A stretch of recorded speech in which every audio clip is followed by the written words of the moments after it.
But I think it's medium, also. I think we can agree that It's the just. physical CD is It's also the market's so saturated as well. on Spotify. You don't need to go to a record store. You've got your phone. You've got Spotify. There's another way of looking at it. What I mean by what saturated is like what I think it was Brendan, what you were saying before, where it was like back in the day, it was harder to release something. You like, and to cut an album was like, oh, that's that's a tick off the bucket list. Well, it still is today to make an album, but back in the day, it was like get signed, cut an album, let's go tour. Well, but because now we're signed, but now because anyone we can spend $1,000 and you could make a single or an album for $1,000 on a G. And I think that, and then people, and obviously with the digital age and obviously the population growing, it's just music is so much more accessible, and I think a lot of the good ones get drowned out. Like our one, I'm not saying that our, we did promote it because we signed with anyone, but in essence, ours, like I said, like it was a groundbreaking album. Like it had anger, sadness, and it was like it sounded really good, but it got lost in the mix because there's just so much other stuff coming out.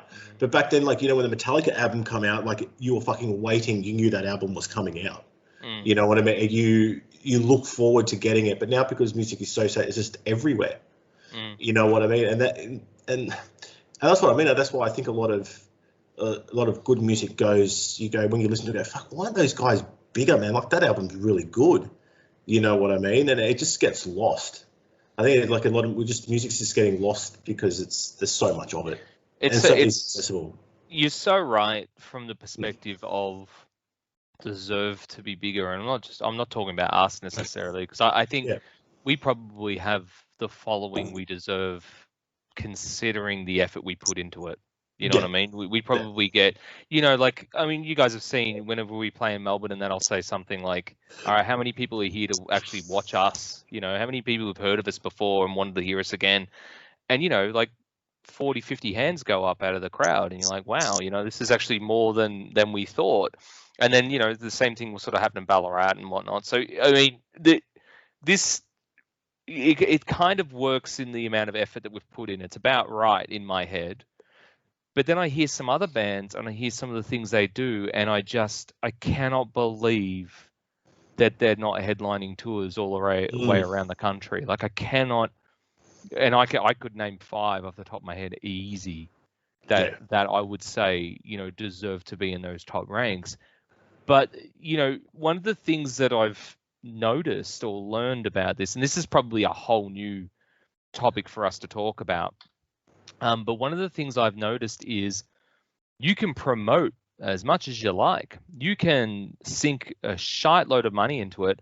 And I mean, I remember, looking at some things on Facebook that Chris Marrick, probably one of the biggest promoters in all of Australia, Chris Marrick had written in a comment to somebody else, I think it was, where they said, someone was like, why isn't this band bigger? And Chris Marrick wrote, put it out there, it just didn't take. And he's one of the best. Like he's linked with everyone. If there's a tour that's going to be happening in Australia, he'd probably know about it before anyone else, right? And the thing about it is that if it just doesn't take, it just doesn't take. There's nothing you can do about it, and it comes down to just people's habits. You can guess, and you can try, and you can throw some bits and pieces into the wind and just hope that it works. But at the end of the day, if people don't pick it up and listen to it, that's it. It's done. It's dusted. It's finished. And this is why you can get bands that were massive in the 90s and now they're coming back and playing, small little places because nobody cares anymore, right? And they haven't released anything that's been groundbreaking. No one's following them anymore. Like not all those bands, they don't always stay on top for the whole of their life. You know what I mean? Like they can fall off that pedestal because people just, don't care anymore. And it's a really interesting space because you just cannot force it. It's not something that you can shove down people's throats to get them to listen to it. Just won't work. Yeah, it's true. So true. It just gets lost. It just doesn't pick. No one just it's done. It's like putting a meme on Reddit. Some dude could put the same meme and get no upvotes, And then one dude fucking 2 hours later put the same meme up and get like fucking 20,000 upvotes. Yep. How does he know what I mean? It's exactly like that. It's exactly like that. It I like really how we're is. using the analogy of posting memes on Reddit to bad successes or failures. Is that what we've reduced it to? That's what we reduced it to. It's so true, though. It's so true. It's so true. And you're right, because one band could like release something and it like some sort of genre and it gets, you know, not noticed, and then some other band could go, oh, that's pretty cool, and then release something and then take off. Yeah, and you could a lot of bands in the 90s that did that, man. Like you got fucking Mushroom Head and Mudvayne. Yep. Like, you know, Mushroom Head, that were pretty good band. It didn't really take off because everything else was taking off. Yeah. You know what I mean? And they got left behind. You know, there's a lot of bands like that. I think. I reckon Spineshank was one that was really underrated. Like Spineshank, they really distilled that sound like better than most of the other bands. Like I will say something really controversial. I would say they did it better than someone like System of a Down. Like Spineshank had a really clear sound, right? His voice was really, really well put together and really well done. They had that industrial element that made that sort of shine on the end of it. They released 3 phenomenal albums and kind of went okay. Yeah. You know, but when you listen to their material and you listen to them perform live, they don't exist anymore. But when you used to listen to them perform live and do their stuff, man, did they blow you away. They blew you away. But it just didn't take. Like it just was not, it was never going to be as popular as System of a Down or, you know, any of those other new metal bands that were coming out around those times. Like Sunk Lotto is another really good example of that. Like Sunk Lotto were insanely good.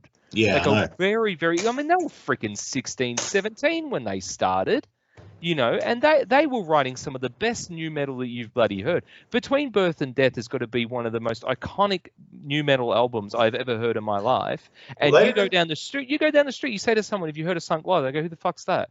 It's like an Australian band and no one knows. Well, I think they got, I think that's I don't know if it's entirely true or not, but I don't know if they got label hurt in a way. You know what I mean? That's what tarnished what happened to their career. I don't know. I'm not going to. But I think when they released Between Birth and Death, I bought that album. It was amazing. But I think when they went overseas and they went to America and then something happened and when they came back, it just kind of fizzled out. Yep. You know what I mean? They tried to crack the American market. It just didn't happen. I think that maybe wanted something with management. You know what I mean? Like they wanted to try to hit the American market, but it just didn't take off. They really should have concentrated on the Aussie market, to be honest. But that's the thing, though, Ben. Like, what Aussie market is there? I know. Like seriously, if you were to say what are the biggest exports in terms of metal, you know, from Australia, what would you say? You would say Psychroptic. You would definitely say Psychroptic. You got Mortal Sin. Yeah. Thy Art is probably another one. Parkway Drive is another one, right? North Lane would be another one, right? Now, those bands... Notice the genres. Yeah, exactly. First of all, think of the genres, right? Highly polished, lots of bloody money behind them, and they've got the thing. And I'm not saying anything negative about it, because that latest Parkway Drive album was phenomenal. I loved it, and I'm not even a Parkway Drive fan, but I like that new album. Yeah, that's right. This guy, you fucking take it, mate. I know. I reviewed it. I gave it like 4.5 roos out of 5, man. Anyway, but my point is, I mean, we know a heap of metal bands from Melbourne and surrounds that have toured the world. Heaps of them, right? We know so many of them, but how many of them actually conquered? That's true. It's interesting. There's a split. Even bands that buy spots with big bands don't necessarily break through. No, they buy their spot, they accumulate their debt, and they're still back at square one. Yep. No, yeah, it's right. What you said before, Ben, about label hurt. Yeah, I think that point in time when labels, you had to rely on a label to get out. Yeah, that was then. Now I don't think it really exists anymore. No, now it doesn't. It's up to the band. The band has to push and push and push. Yeah. And throw whatever money they can afford at it. And even if they get signed, it's really not going to make a huge difference. It will make some difference, but they still have to do something. Yeah. There's no winning touch lotto to become a popular band.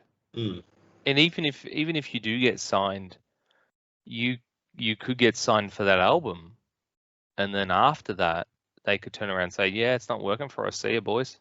Yeah. And just cut you from it because it wasn't relevant enough. It wasn't bringing in the money they wanted. Yeah. It wasn't, you just weren't producing in the fashion that they needed.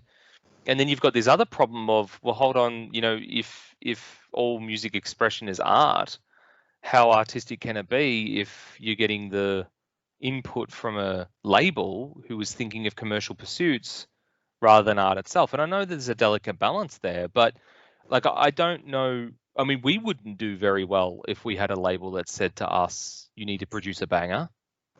Do you know what I mean? Like, why can't you be more like As I Lay Dying? Or why can't you slap some auto tune on you, baby? Well, that's what I'm saying. That's what I'm saying. Bangers in the background. Some trap snares.